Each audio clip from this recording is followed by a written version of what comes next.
For Isabella Moreau, a woman whose name was synonymous with unimaginable wealth, every object had a price. From skyscrapers in Manhattan to private jets, her world was a catalogue of acquisitions. But in the hushed elegance of a Michelin-starred restaurant, her eyes fell upon a simple silver locket worn by an immigrant waitress struggling to make ends meet. In that instant, the billionaire's carefully constructed empire of steel and glass crumbled, replaced by a flood of tears and a memory she had buried for 50 years. What was it about this cheap piece of jewelry that could shatter the composure of one of the world's most powerful women? The answer would unravel a story of lost love, forced sacrifice, and a secret that money could never buy. Isabella moved through the world with a quiet, practiced authority.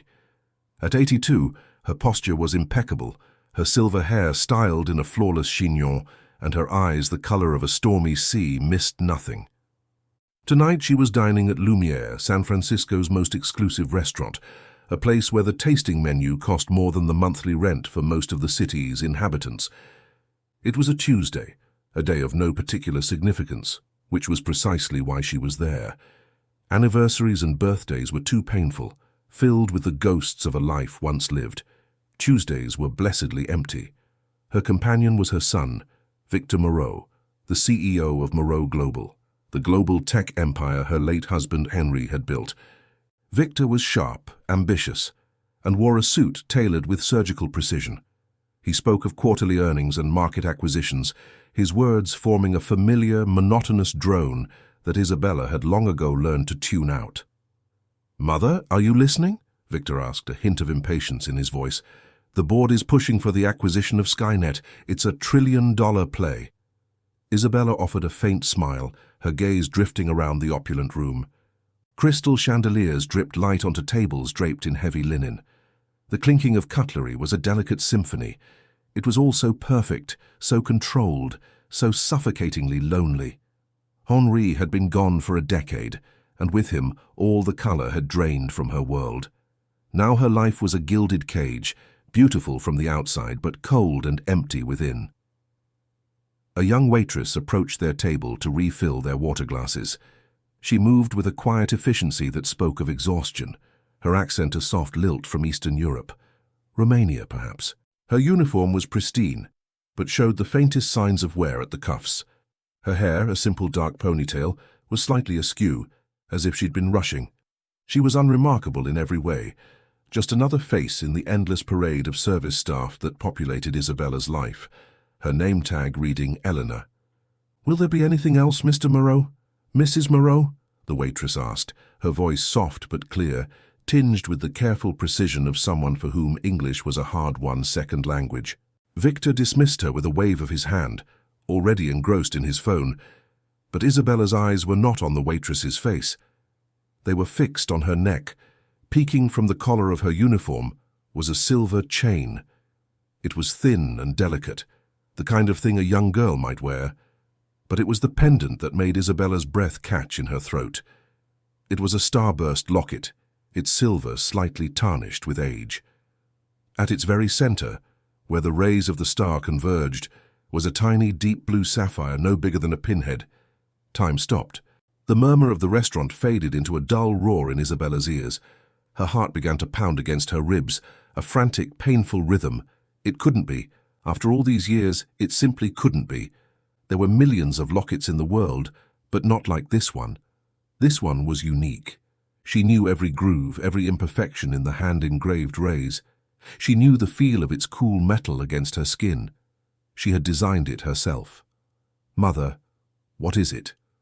"You look pale," Victor said, finally looking up from his screen. Isabella didn't hear him. Her vision tunneled, focusing solely on the locket.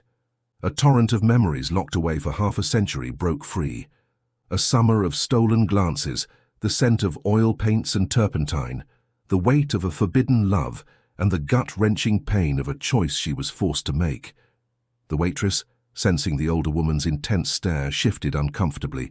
She tucked the locket further into her collar, a subconscious protective gesture. But it was too late. Isabella had seen it. A sound escaped her lips, a choked, agonizing sob that was utterly alien in the refined atmosphere of Lumiere. Her manicured hand flew to her mouth, her eyes wide with a mixture of disbelief and profound, soul-deep grief. Tears, hot and unstoppable, streamed down her perfectly powdered cheeks, carving paths through the mask of composure she had worn for decades. "That locket," she whispered, her voice trembling, her finger pointing with a shaky hand. Where did you get that locket?" The entire restaurant seemed to fall silent. Victor stared dumbfounded at his mother's unprecedented emotional breakdown. The young waitress, Elena, looked from the weeping billionaire to the locket at her neck, her face a canvas of confusion and alarm. Isabella Moreau, the matriarch of a financial dynasty, a woman who had faced down hostile takeovers and buried a husband without shedding a public tear, was crying, not with quiet dignity, but with the raw, heart-shattering anguish of a long-lost hope that had just impossibly reappeared. The scene at Table 7 sent a ripple of consternation through Lumière. The maitre d', a man named Antoine, who prided himself on orchestrating flawless evenings, hurried over, his face a mask of professional concern. "Is everything all right, Mrs. Moreau?" he inquired, his voice a low, soothing murmur. Victor, recovering from his shock, quickly took control. "My mother is just feeling a bit unwell, a momentary episode. We'll be fine." He shot a sharp, dismissive glare at the waitress. "Elena, you can go." But Isabella's hand shot out, her grip surprisingly strong as she latched onto Elena's arm. "No, don't go, please," she pleaded, her voice thick with tears. "That locket, I must know about it." Elena stood frozen, a deer in the headlights. The attention of the entire room was on her. She was acutely aware of her worn shoes, the pen stain on her apron, and the immense, unbridgeable gulf between her world and that of the woman holding her arm. As an immigrant who had fled economic hardship in Bucharest with her ailing mother 5 years ago, scraping by on tips and dreams of citizenship, every shift was a battle for survival. It was my mother's," Elena stammered, her voice barely a whisper, the accent thickening under stress. "She gave it to me." "Your mother?" Isabella's eyes searched Elena's face, looking for a resemblance, a clue, anything. "What is her name? Where is she?" Victor intervened, his tone firm. "Mother, this is hardly the time or place. You're causing a scene." He pried his mother's fingers from Elena's arm and turned to the young woman. "My apologies. My mother is tired. She mistook your necklace for something else." He pulled out a thick black card holder. "For your trouble," he tried to press several $100 bills into her hand. Elena flinched back as if the money were hot. "No, thank you, sir, it's all right." Her eyes darted back to Isabella, who was now weeping silently, her shoulders shaking. There was a raw, genuine pain in the older woman's eyes that transcended their different stations in life, cultures, and languages. It was the pain of a human heart breaking. "Please," Isabella said again, her voice regaining a sliver of its customary command, though it was frayed with emotion. Elena's eyes widened. $20,000 was more than she made in a year. It was enough to cover her mother's mounting medical bills, to send money home to relatives in Romania, to breathe for the first time since arriving in America with nothing but a suitcase and hope. A wave of temptation washed over her so powerful it made her dizzy. She could solve so many problems with that money. She instinctively clutched the locket. It was cool against her warm skin, a familiar weight she had known her entire life. It was the only thing she had from her mother that felt truly hers. Her mother Anna was sick, her memory fading in and out like a faulty radio signal. But when she was lucid, she would sometimes touch the locket and smile. "That's your story," she would whisper in Romanian, her voice frail. "It's all in there. It'll keep you safe." Elena didn't know what story it held. Her mother's past was a collection of fragmented, half-remembered tales from before they fled to the US. She didn't know who her father was, or where her mother had come from before arriving in San Francisco with a baby and a single suitcase, seeking asylum from poverty and instability. To sell it would be like selling a piece of her soul, a tether to the old country, and the mother who had sacrificed everything to give her a chance at a better life. "I'm sorry." "Mrs. Moreau," Elena said, her voice finding a surprising strength despite the language barrier. "I can't sell it."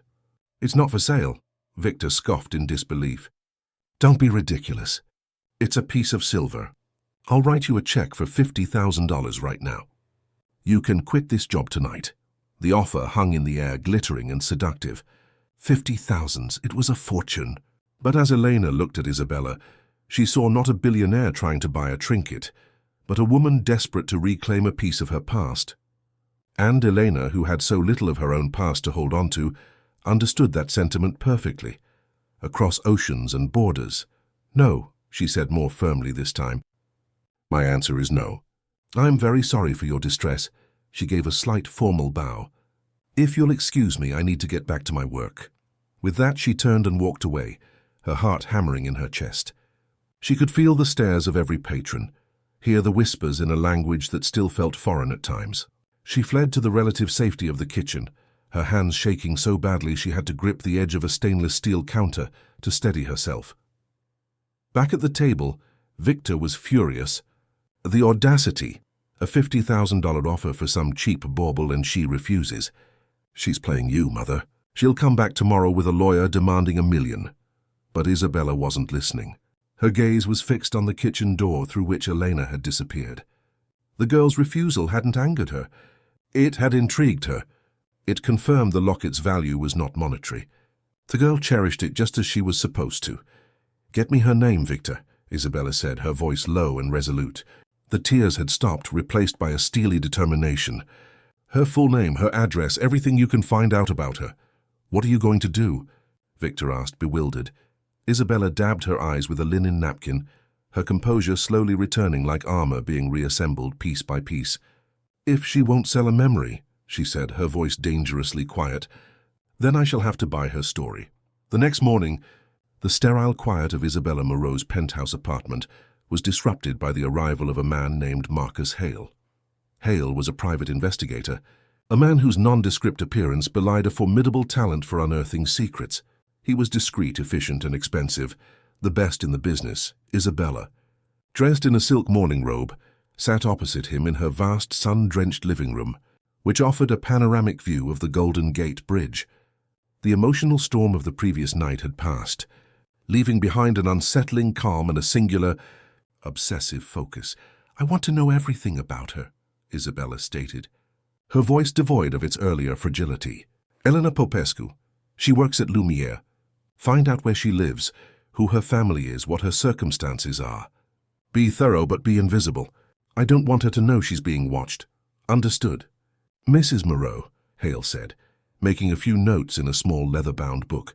Victor, who had been listening from the doorway, stepped into the room. This is absurd, Mother. You're paying a man thousands of dollars to investigate a waitress. If you want the necklace, our legal team can draft an offer she can't refuse, or we can find its provenance. Claim it as a stolen family artifact. It wasn't stolen, Isabella snapped, her gaze sharp. And this is not about the locket anymore. It is about the girl. There was something in her eyes, Victor, a resilience, and she refused your money. That is not the behavior of a common opportunist. It's the behavior of a clever opportunist, Victor countered. She knows she has you on the hook. She's waiting for a bigger offer. Isabella fell silent, her gaze drifting towards a small dust-free bookshelf in the corner of the room. It was out of place amongst the modern art and designer furniture. It held old leather-bound volumes of poetry and several worn books on art history. Victor never paid them any mind, but for Isabella that corner was a shrine. While Hale gathered his instructions and departed, Isabella walked over to the bookshelf. Her fingers traced the spine of a book titled The Renaissance of Light. She pulled it from the shelf. Tucked inside was a faded black-and-white photograph, its edges soft with time. It showed a much younger Isabella, her hair long and unbound, her smile radiant and unburdened. Her arm was linked with that of a young man with intense dark eyes and a paint-smudged shirt. He was handsome, with a wild energy that seemed to leap from the photograph. His name was Luca Rossi. The locket hadn't been a gift from her late husband, Henri. Henri had given her diamonds, emeralds, entire real estate portfolios. He had given her a life of unimaginable luxury and security. But he had never given her the locket. The locket was from Luca. He had been a painter, a brilliant, penniless artist living in a tiny studio in North Beach. Isabella, then a young heiress from a suffocatingly strict and old-money family, had met him during a rebellious visit to a local art gallery. Their love affair was a whirlwind, secret, passionate, and doomed from the start. Her parents would never have approved of a match so far beneath her station. Luca had crafted the locket himself, melting down his grandfather's silver cufflinks. He had hammered and shaped the metal, engraving the starburst pattern with his own tools. The tiny sapphire he'd told her he'd traded a painting for. "It's the color of your eyes when you look at my art," he'd said, his voice full of a sincerity that Henri, for all his power, could never muster. Their love had a consequence. A baby, a daughter. The memory still had the power to steal her breath. Her parents had been furious. Their disappointment a cold, crushing weight. They had orchestrated everything. She was sent away to a private clinic in a remote part of the state. Luca was threatened, paid off, and told to disappear from her life forever. He had tried to fight it, but he was no match for the power and influence of her family. Isabella was allowed to hold her baby only once. Their beautiful, perfect little girl. Before the agency took her, Isabella had pressed the starburst locket into the infant's swaddling clothes, a desperate, silent promise that she would one day find her. She named her Sophia, but her parents had covered their tracks too well. The adoption was sealed, anonymous. By the time Isabella was free from her family's control, married to the kind and powerful Henri Moreau, who offered her a respectable escape, all trails to her daughter had gone cold. She had hired investigators over the years, but they had found nothing. Eventually the pain became a dull, constant ache, a ghost she learned to live with until last night.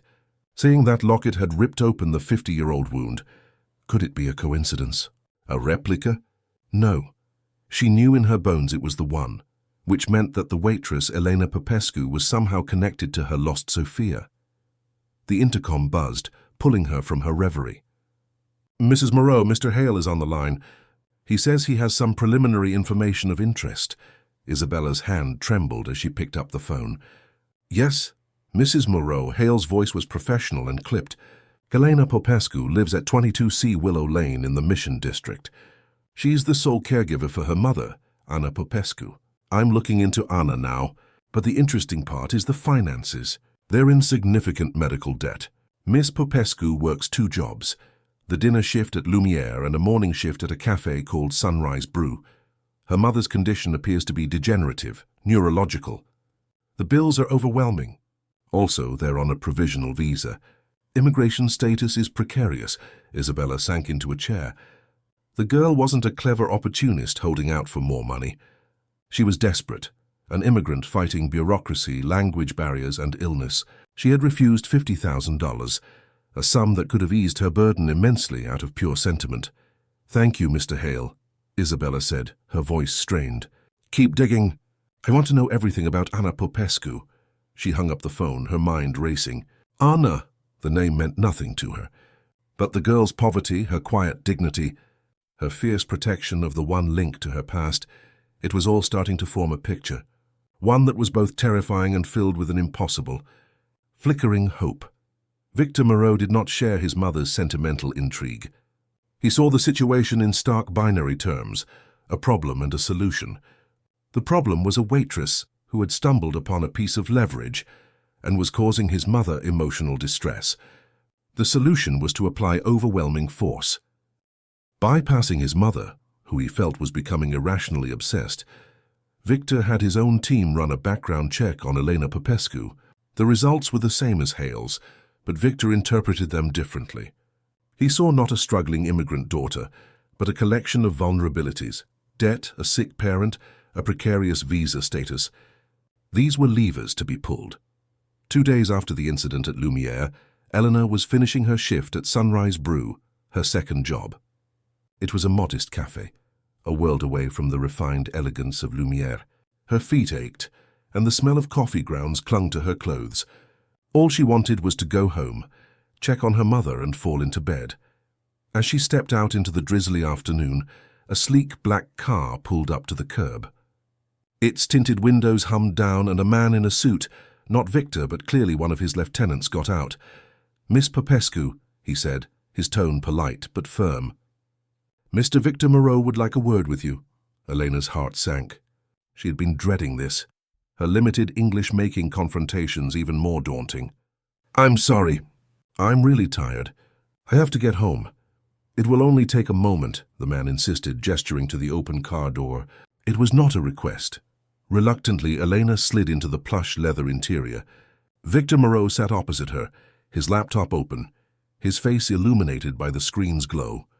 He didn't look up for a full minute, a deliberate power play that made Elena feel small and insignificant, like the outsider she often felt in this vast, indifferent country. "Miss Popescu," he finally said, closing the laptop, "I'll be direct. My mother has developed a fixation on your necklace. It is unhealthy. I want to put an end to it." "I already told your mother it's not for sale," Elena said, clutching her bag, her accent heavy with anxiety. "Everything is for sale," Victor countered smoothly. "You're simply negotiating." "It's a bold strategy, I'll admit, refusing the initial offer to drive up the price, but the game is over." He slid a thick envelope across the seat. "Inside is a check for $75,000 and a non-disclosure agreement. You sign the paper, you give us the locket, and you never contact my mother or any member of my family again. You also, of course, resign from your position at Lumiere." Elena stared at the envelope. $75,000. The number was even more staggering than the last, but the way he presented it felt like an insult. A transaction stripping all emotion from the equation, ignoring her struggles as an immigrant. "It's not about the money," she insisted, her voice shaking slightly. "It has sentimental value." Victor let out a short, humorless laugh. "Sentimental value doesn't pay for neurology specialists at UCSF Medical Center, does it? Or for the experimental drug trials for early-onset Alzheimer's. We know about your mother, Anna. We know about the debt collectors. We know that your visa renewal is pending. And one negative report could send you both back to Romania." Elena felt the blood drain from her face. They had dug into her life, into the most painful private corners of her existence, her mother's illness, their fragile status in a new land. They had taken her struggle and turned it into a weapon to use against her. It felt violating, cruel, echoing the bureaucracies she had fled. "How dare you?" she whispered, a mixture of fear and fury rising in her, tears welling despite her resolve. "This is not a threat, Miss Popescu. It's an observation of fact," Victor said, his voice cold as ice. "I am offering you a lifeline. That money can secure the best care for your mother. It can give you a life free from the constant anxiety of debt and deportation. All for a piece of metal. It's a logical, practical choice." He was twisting the knife, framing her love for her mother against her attachment to the locket. He was making her feel selfish for holding on to the one thing that gave her a sense of history, of home. Tears welled in her eyes, but she fought them back. She would not cry in front of this man. "The answer is still no," Elena said, her voice trembling but resolute. "What you are doing is monstrous. Please just leave me alone." Victor's expression hardened. The veneer of corporate civility vanished, replaced by undisguised contempt. "Fine, have it your way. But understand this. My family has resources. We can make things difficult. Landlords can be persuaded to terminate leases. Employers can be convinced that a certain employee is a source of disruption. Immigration officials can be encouraged to scrutinize applications more closely. You are a fly buzzing around an elephant, Miss Popescu. I strongly suggest you stop before you get swatted." The threat hung in the air, heavy and suffocating. The driver opened her door. Eleanor scrambled out of the car, her legs unsteady. The black sedan sped away, leaving her standing on the wet pavement, shaken and terrified. She ran all the way home, bursting into her small, cramped apartment. Her mother, Anna, was sitting by the window, looking out at the rain. "Today was one of her better days. Elena, draga mea, you're soaked," Anna said in Romanian, her voice gentle. "What's wrong? You look like you've seen a ghost." Elena collapsed onto the sofa, finally letting the tears come. She told her mother everything: the billionaire at the restaurant, the emotional breakdown, the aggressive son, the offers of money, the threats, in a mix of English and Romanian. Anna listened patiently, her expression growing sad. She reached out and took Elena's hand, her fingers frail and cool. Her eyes went to the locket around Elena's neck. "They want it that badly," Anna murmured, more to herself than to Elena. "I don't understand why," Elena sobbed. "Why is it so important to them?" Anna's gaze became distant, her mind drifting through the fog of her illness. "He made it for the girl with eyes like the sea," she whispered in Romanian, a star to guide her home before they sent her away. Elena frowned, confused. "What, Mama? Who sent who away?" But the moment of clarity was gone. Anna's eyes glazed over. She smiled vaguely and began to hum a tune that had no melody. Elena's heart ached. The cryptic words were just another piece of the puzzle of her mother's past, a puzzle that was becoming more complex and dangerous by the day. She held the locket tightly. It was no longer just a keepsake. It was the center of a storm, and she was trapped within it. Victor's aggressive tactics had the opposite of their intended effect. When Isabella learned from a distraught Antoine that Elena had been dismissed from her job at Lumiere, at Victor's insistence, she was incandescent with fury. She summoned Victor to her penthouse. For the first time in years, he saw not a frail, aging mother, but the formidable woman who had stood beside his father as he built an empire. "How dare you?" she demanded, her voice dangerously low. "How dare you use the power and wealth of this family to bully a young woman who has done nothing but work for an honest living, an immigrant fighting for her place in this country? You threatened her. You had her fired." "I was protecting you," Victor retorted, standing his ground. "You were becoming obsessed, emotional. She's a nobody, a grifter looking for a payday." "You are the problem, Victor," Isabella said, her disappointment a palpable force in the room. "You see the world as a series of transactions. You see people as assets or liabilities. You have your father's business sense, but you have none of his heart. Leave. I will handle this myself. From now on, you will stay away from Elena Popescu." After Victor departed, his face a thunderous mask of indignation, Isabella felt a profound sense of isolation. Her own son was a stranger to her, a man molded by the very wealth she now found so meaningless. She called Marcus Hale. "I want to change the focus of the investigation," she said, her voice firm. "I don't care about Elena Popescu's finances anymore. I want to know about her mother, Anna Popescu. Find her birth certificate. I want to know where and when she was born. Dig into the adoption records for that area for that year. Cross-reference everything. Spare no expense. It was a long shot, a wild, desperate gamble based on nothing more than a gut feeling and a 50-year-old piece of jewelry."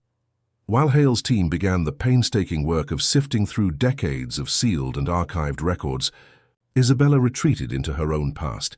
She unlocked a safe hidden behind a painting in her study and removed a small leather-bound box. Inside were a few relics she had kept from her time with Luca Rossi. There were a handful of letters written in his elegant, looping script, filled with passionate declarations of love and dreams of a future together. There was a charcoal sketch he had done of her, capturing a light in her eyes that Henri had never seen. And at the bottom of the box was a small velvet pouch. Inside was a single earring, a silver starburst with a tiny sapphire at its center. It was the matching piece to the locket. Luca had only had enough silver for 1.5 pairs. He'd given her the locket and one earring, keeping the other for himself as a promise to find her and their child. A promise he was never able to keep. She clutched the earring, the sharp points digging into her palm. The memories were so vivid, so painful.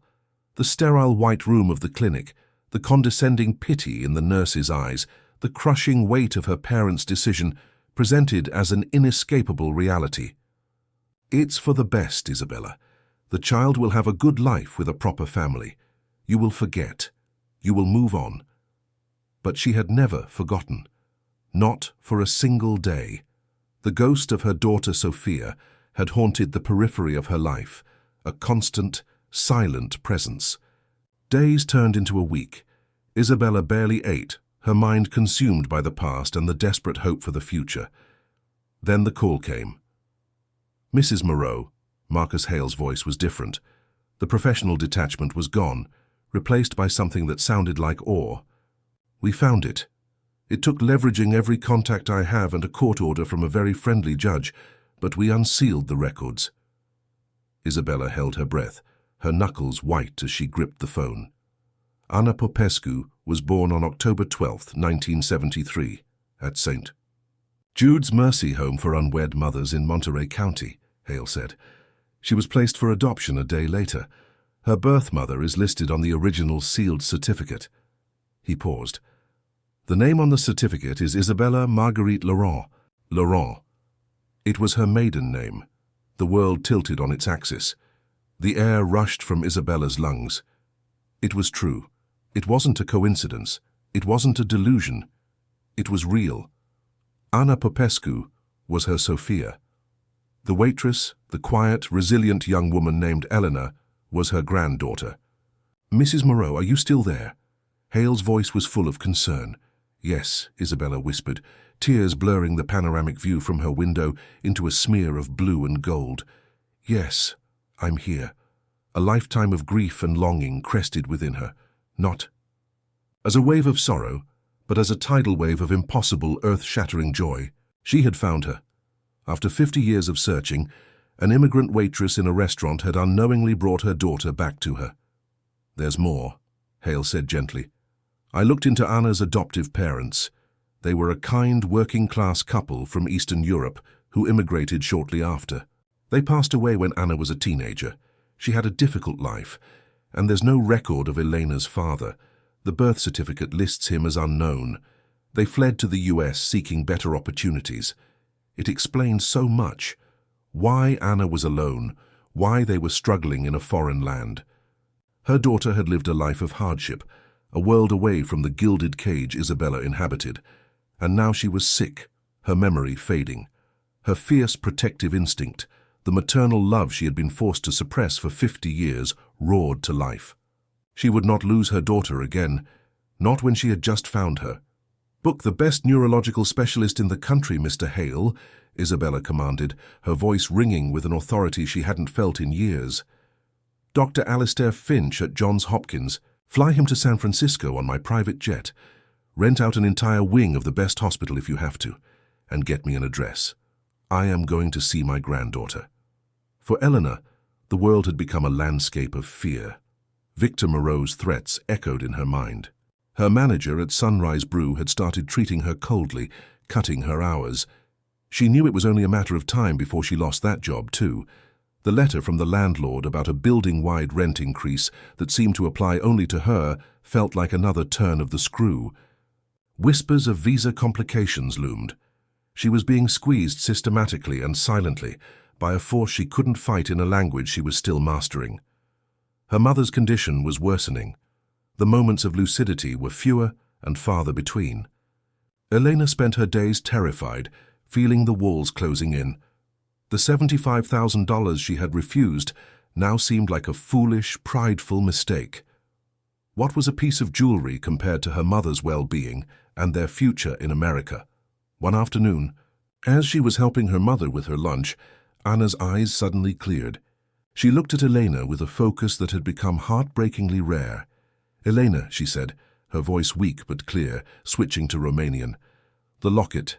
Let me see it." Surprised, Elena took it off and placed it in her mother's palm. Anna's frail fingers traced the starburst pattern, just as Isabella's had in her memories. "My mother gave this to me," Anna whispered. "Not the woman who raised me, my real mother. I never met her. They told me she was very young and her family was very powerful. They made her give me away." Eleanor leaned in, her heart pounding. Her mother had never spoken of this so clearly before. "What else, Mama? What did they tell you?" "Just that she loved me," Anna said, a tear rolling down her cheek. "She left this for me. The nurse at the home, she made sure I got it. She said my mother called me Sophia. She said the locket was a star to guide me." Her voice trailed off, the effort of remembering exhausting her. "There's something inside. Did you ever look?" Elena's breath hitched.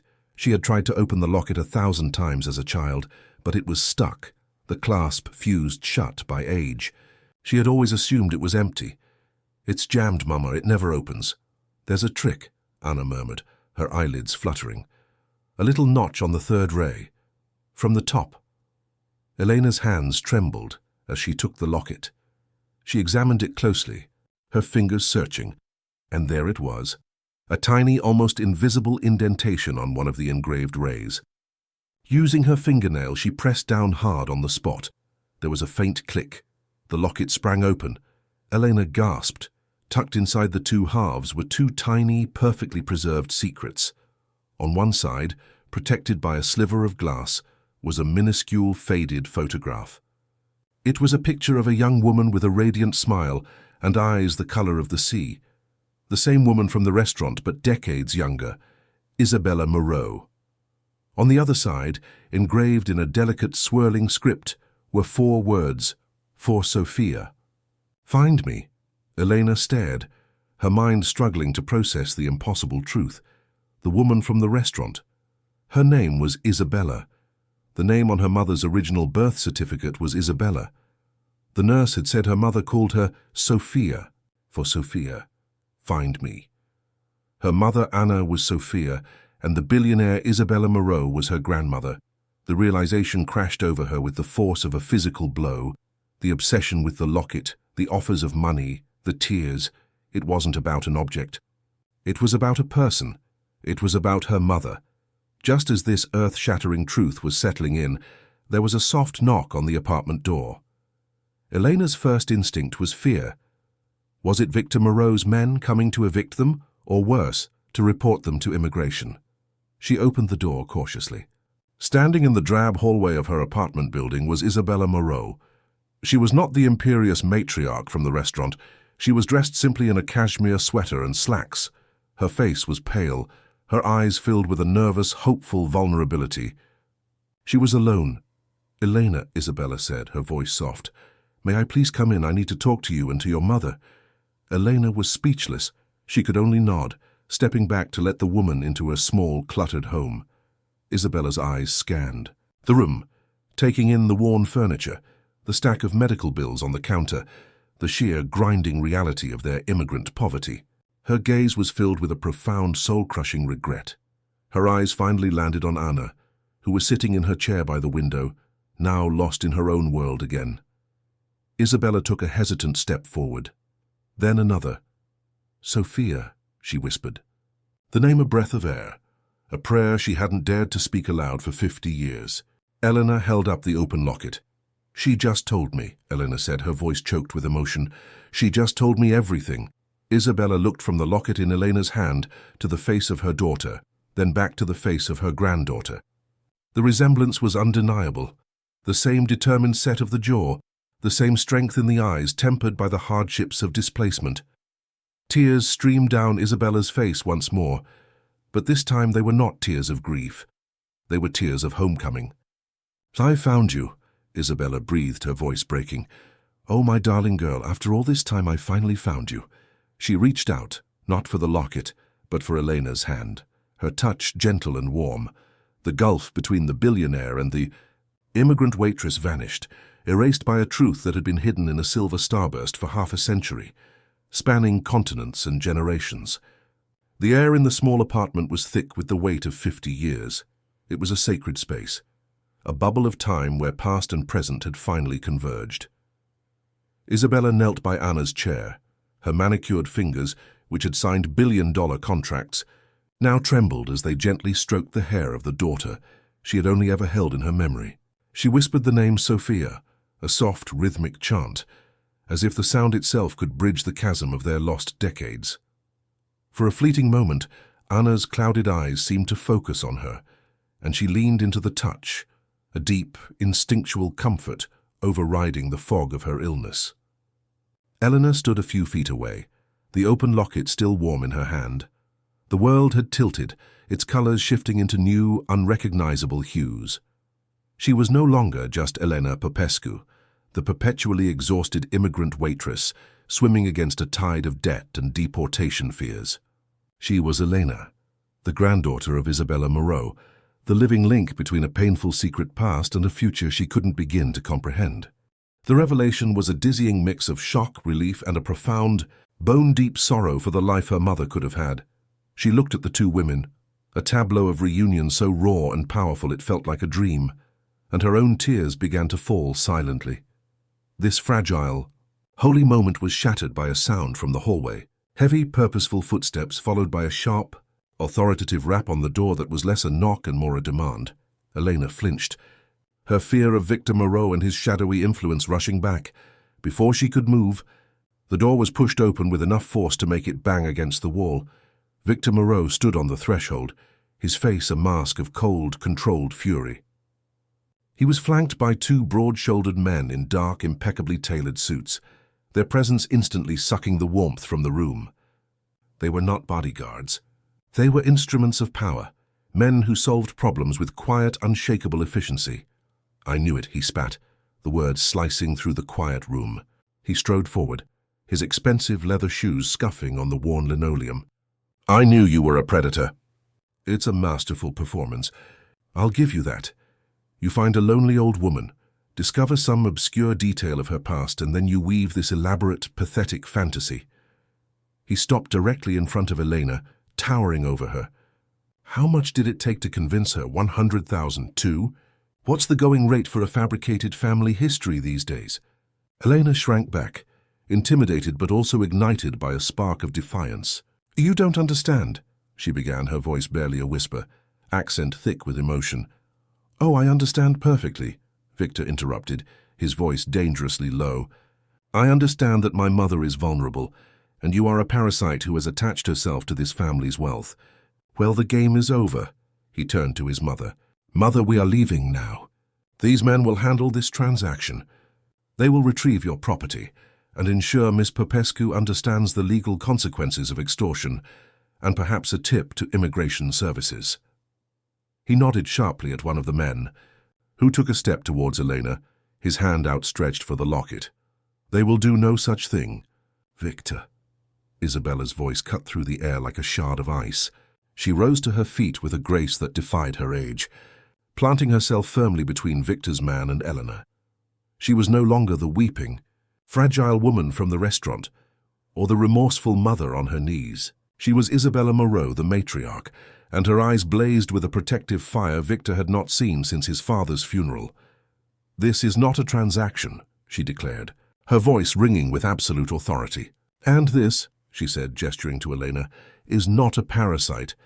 This is my granddaughter, Elena, and this woman," her voice broke with emotion as she pointed to Anna, "is my daughter." "My daughter Sophia," Victor let out a sharp, incredulous laugh. "Daughter? Granddaughter? Mother, listen to yourself. You are unwell. This foreigner has poisoned your mind. You have never in my entire life mentioned a lost daughter." "Because I was made to feel ashamed," Isabella's voice boomed, startling them all with its power. "Because my parents, your grandparents, decided that the family name was more important than a baby girl. They cared more for appearances and their social standing than for their own child's heart. I was 17, Victor. I was a scared girl in love with a man they deemed unsuitable, and they tore my life apart. They sent me away. They took my baby, and they threatened the man I loved until he disappeared forever. They told me to forget, to move on, to bury the shame. And for 50 years I have lived with that ghost." She took a step closer to her son, her gaze unwavering. "You are just like them. You see a problem and you throw money or threats at it. You cannot fathom that something's value could be anything other than monetary.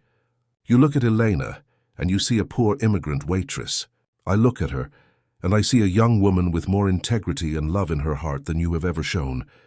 I offered her a fortune, Victor, a life-changing sum of money that could have solved every one of her problems, eased her visa woes, secured her mother's care. And she refused.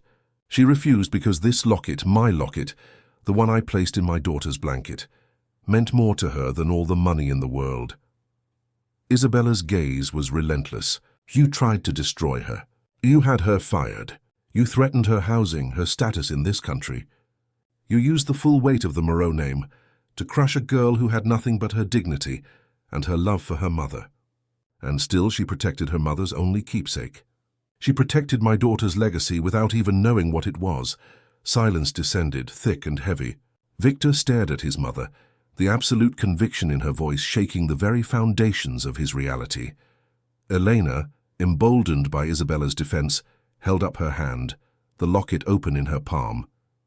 The light from the window caught the tiny, faded photograph of the young, smiling Isabella. Victor's eyes were drawn to it, to the undeniable proof. He saw the face of his mother before she was his mother, a girl full of a light he had never known. He saw the inscription, "For Sophia, find me." His carefully ordered world, a world of spreadsheets and market values, of clear wins and losses, fractured.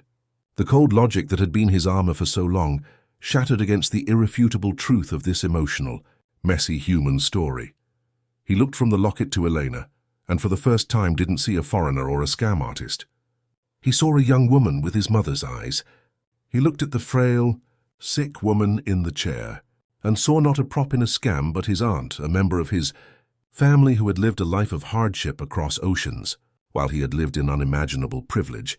The magnitude of the family secret, of the injustice, hit him with the force of a physical blow. His entire identity was built on a lie of omission. He started, but no words came. What could he say? He had been monstrous. He had wielded his power with cruelty, all in the name of a truth that was utterly false. Shame, a foreign and corrosive emotion, burned in his gut.